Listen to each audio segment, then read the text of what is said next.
안녕하세요, 차이너스타일입니다. 영상을 보면 바저우시 시민들이 정부 청사에 몰려가 격렬하게 항의합니다. 강도가 다른 도시와는 비교할 수 없을 정도로 아주 폭력적입니다. 시민들이 이런 행동을 하는 이유는 정부 지원과 보상 문제 때문입니다.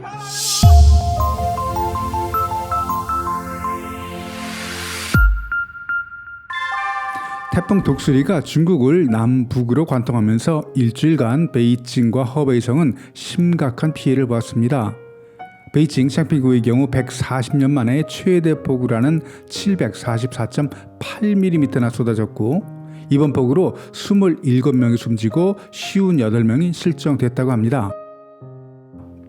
먼저 지도를 보시죠. 베이징 텐진이 있습니다. 그리고 랑팡 바오딩시도 있습니다. 베이징과 바오딩 사이에는 4선급 도시인 주저우가 있고, 랑팡 아래에도 바오저우시가 있습니다. 그리고 저 바오저우시 바로 왼쪽에 현재 건설 중인 중한 신도시가 있습니다. 바오저우시 아래에는 지도에는 작게 보이지만 엄청난 규모의 대형 호수들이 여러 곳 흩어져 있고, 그 아래는 황허가 동쪽으로 흐르고 있습니다. 허베이성 당서기 니에펑은 8월 3일 SNS에 베이징을 위해서 허베이성은 해자가 되어야 한다고 했습니다. 중국 수리부도 베이징 그리고 슝안치구 베이징 다신 국제공항에 홍수 피해가 없게 해야 한다고 했습니다. 이런 분위기라 결국 허베이성 정부가 집수 시설을 주작해서 베이징을 보호하기 위해 물길을 허베이로 돌렸다는 소문이 퍼졌습니다. 실제로 주저우에 큰 수해가 발생했고, 인근 마을들이 물에 잠기면서 주민들은 고립됐습니다. 더 큰 문제는 허베이성 정부가 주저우시 시민들에게 하천 수문 개방, 대피 안내 통보도 하지 않아서 인명피해까지 발생했습니다. 주저우시 사람들이 반발했던 이유 중 하나는 이 베이징이라면 모를까, 현재 슝안 신도시 홍수 방지를 위해서 자신들이 희생한다고 생각했기 때문입니다.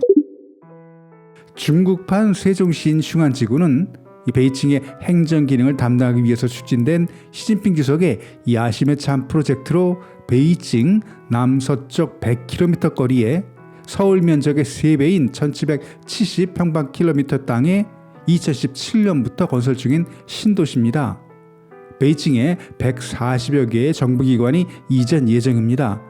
이렇게 많은 정부 공공기관이 슝안 신도시로 이전을 계획하고 있지만, 사실 내부적으로 보면 공무원이나 공기업 직원들은 이 자녀 교육 그리고 시설 서비스 그리고 베이징 시민으로 누렸던 여러 특혜 때문에 이주를 꺼리는 바람에 기대하는 성과는 거두지 못할 것이라는 예상입니다만, 240여 개의 프로젝트에 5,100억 위안이 투자됐고, 이런 경기 침체에도 올해만 해도 30개 프로젝트에 1,500억 위안이 추가 투입된다고 합니다. 부동산 경기가 정점을 찍었던 2017년 슝안 신구 개발 계획이 발표되면서 하룻밤새 집값이 70%나 폭등하는 등 부동산 투기 광풍이 일어났습니다. 하지만 코로나19로 인한 이 장기 봉쇄와 그리고 부동산 침대의 충격을 그대로 받으면서 빈 아파트 단지들로 유명한 현재 중국 부동산 침체를 상징하는 지역이기도 합니다.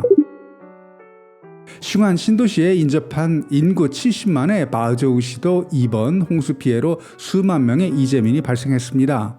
중앙 CCTV는 폭우로 바오저우시 일부 지역이 침수됐다고 보도했습니다.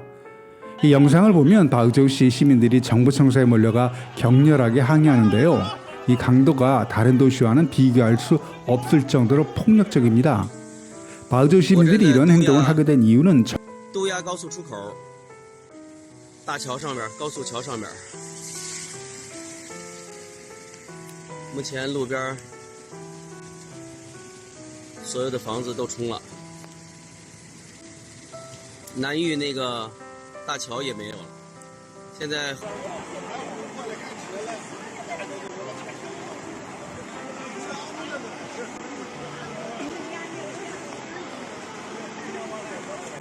불은 끈 것 같지만 2년 전 바오저우시 시정부가 저지른 행정 난맥상을 알게 되면 전액 보상 약속이 얼마나 무책임한 약속인지 바우저우시 정부뿐만 아니라 허베이성 정부가 홍수 피해자들에게 보상할 재원을 조달할 수 있을지는 의문이 듭니다.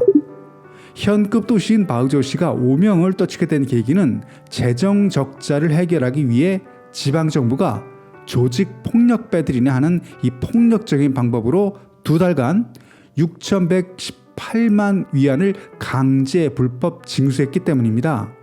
중국에서는 이 사건을 허저얼위 이렇게 규정하는데요. 국무원에서 조사 후 발표한 사건의 전말은 이렇습니다. 바우저우 시정부는 2021년 10월 1일부터 12월 6일까지 바우저우시 산하 15개 향해 2,547개의 기업을 대상으로 업체당 평균 26,400위안 총 6,118만 위안을 벌금 명목으로 강제 징수했습니다. 시정부는 향해 할당량을 줘서 업체의 규모에 따라 10,000위안, 5,000위안 이렇게 차등을 두고 강제 징수를 종용했다고 합니다. 이 정상적인 세금이 아니라 조폭들처럼 보호세를 받은 겁니다. 작은 잡화점이건 미용실이건 시 중심에 있을 경우 일단 영업했다면, 문을 열었다면 10,000위안 이상을 내야 했고, 내지 않으면 각종 행정지도 등 압력을 행사했다고 합니다.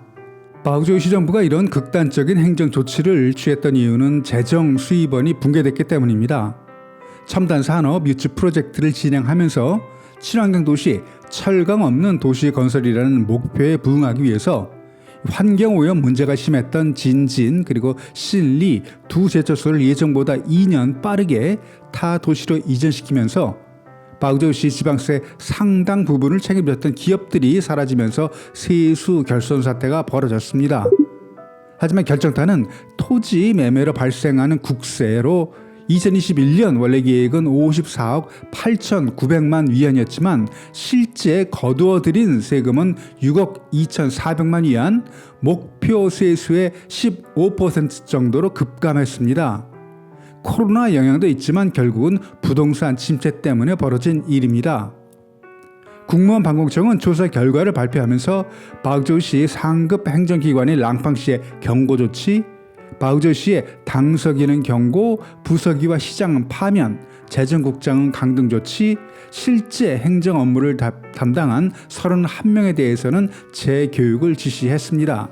중국의 산업 구조가 개편되는 과정에서 노동 집약적인 산업들이 해외 이전 등 도태되고 있고, 이 부동산 침체에 따른 재정 수입이 크게 줄어들면서 특히 이 바우저우시와 같은 3, 4선 도시의 지방정부가 타격을 받을 거라는 건 몇 년 전부터 예상돼 왔습니다. 그리고 그 폭탄이 2년 전 베이징의 인근 소도시, 우리로 치면 수도권에서 터졌습니다. 다시 주저우시 홍수 이야기를 해봅니다. 주저우시는 이번 홍수의 최대 피해 지역으로 인구 65만의 6분의 1이 홍수 피해를 받습니다. 이 홍수 피해가 심각하다는 소식에 중국 전역에서 구조단체들이 주저우시로 몰려들었습니다. 하지만 주저우시에 도착한 구조단체들은 주저우 지방정부가 발행한 초청장이 없다는 이유로 도시 진입이 금지됐습니다. 고속도로 톨게이트에서 나올 수 없는 상황이라 외지 구조팀들은 진퇴양난에 빠집니다. 진입 금지 조치가 해제됐는지 추가 소식은 확인하지 못했습니다만 1분 1초가 아까운 상황에서 주저우시 시정부의 행정 난맥을 보면 참 어이가 없습니다. 또 지금 영상에 보이는 것처럼 다른 지역에서 보내진 구호 물자들이 속속 도착하고 있지만 주저우 시정부는 구호 물자를 풀라는 시민들 요구를 무시합니다. 시정부 담당자는 구호 물자를 배급받기를 원하면 먼저 향정부에 신청해야 한다고 주장합니다. 향정부를 통해 구호 물자를 배폐할 계획이라고 하는데 홍수로 도로가 단절되고 통신이 마비된 상황에서 시민들이 구호 물자를 신청하기 위해서 어떤 방법으로 향정부까지 가야 하는지에 대한 답은 하지 않았습니다.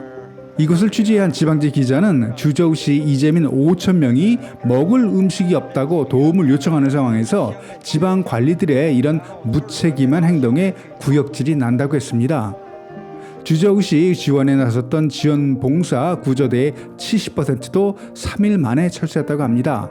휘발유 등 구호물자는 압수된 뒤 되팔아 부당 이익을 취하고 있다는 소문도 있었고요. 베이징이나 상하이는 둘째치고 다롄이나 닝버 같은 이선 도시에서도 오래전에 사라진 이런 원초적이고 야만적인 행정을 하는 공무원들이 중국의 3, 4선 도시 지방정부에 아직도 존재하는 게 이 보편적인 중국의 현실입니다.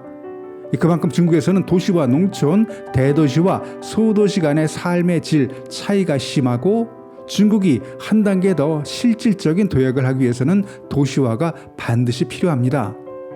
오늘 영상은 여기까지. 영상이 유익했다면 구독, 좋아요 부탁드립니다. 댓글은 영상을 만드는 데 큰 도움이 됩니다. 감사합니다.